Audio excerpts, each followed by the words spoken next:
Estamos de volta e o uso da internet se intensificou durante a pandemia.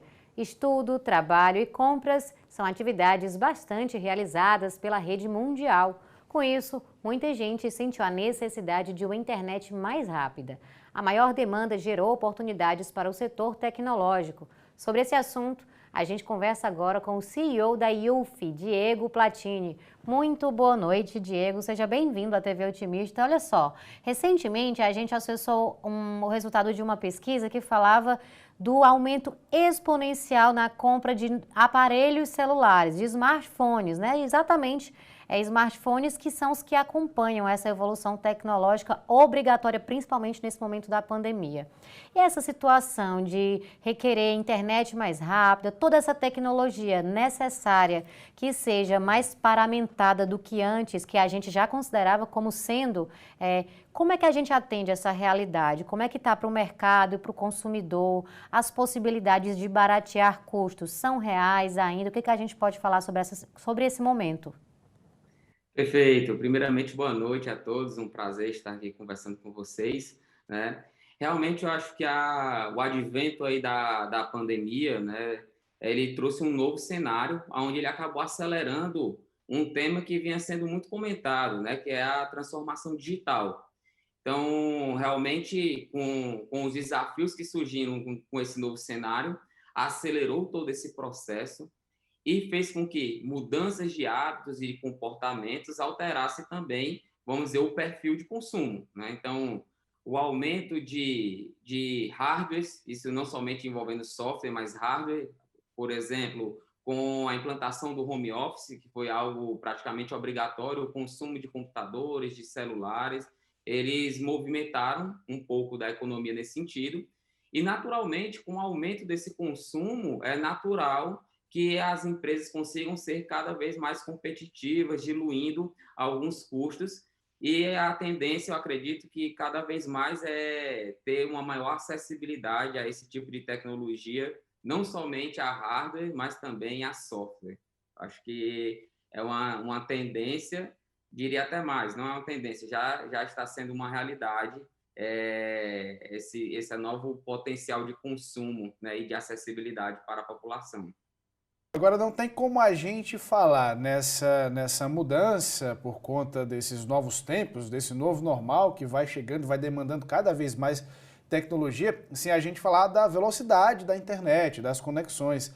A gente tem, por exemplo, ainda uma grande dificuldade de a rede de fibra ótica comportar a maior parte do nosso território nacional. A gente, nas capitais, inclusive em bairros mais nobres, algumas operadoras ainda não disponibilizam a fibra ótica, por exemplo. No interior nem se fala. Será que o nosso país está conseguindo acompanhar de fato essa demanda que vem sendo criada por conta desse pós-pandemia, se podemos dizer assim?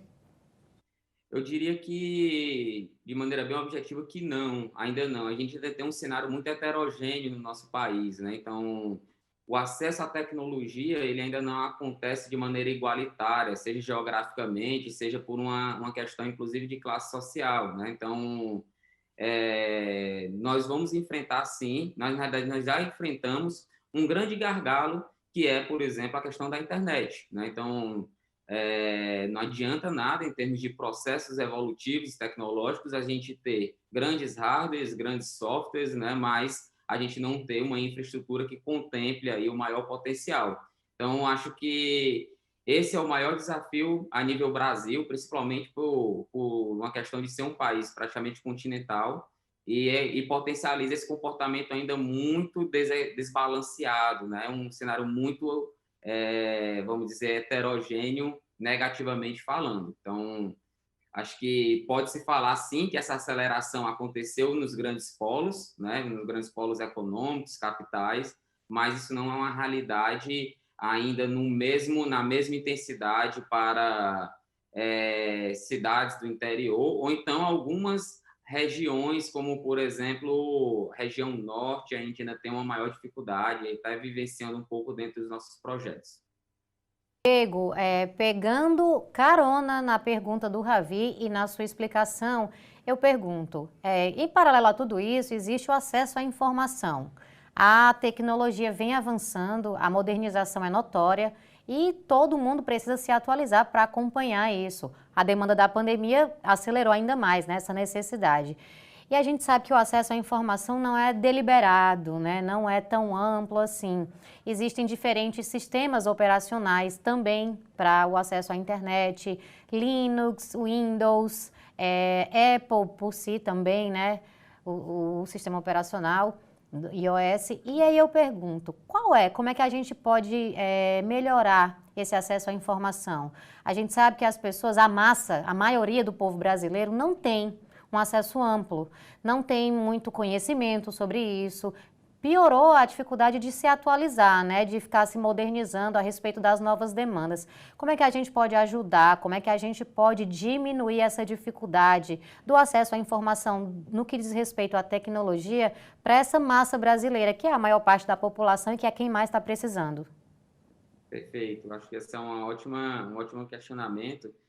E muito presente, inclusive, no dia a dia da nossa organização, né? Nós somos hoje especializados em desenvolver robôs, então os robôs acabam ali automatizando rotinas dentro das organizações, e o nosso grande intuito é o quê? Permitir ali que, através dessa automatização, a gente consiga liberar os profissionais para atividades de maior valor agregado, né?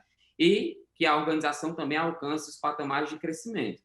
A grande questão, o grande desafio entre automatizar uma rotina e liberar o funcionário, o colaborador, para uma atividade mais nobre, está realmente um gargalo que é o acesso ao conhecimento, o acesso à informação, né? Então, hoje a gente sabe que existe vamos dizer, uma tempestade de informações, mas ainda de maneira muito desorganizada e não direcionada para um desenvolvimento efetivo, né, seja de um funcionário, seja de um estudante.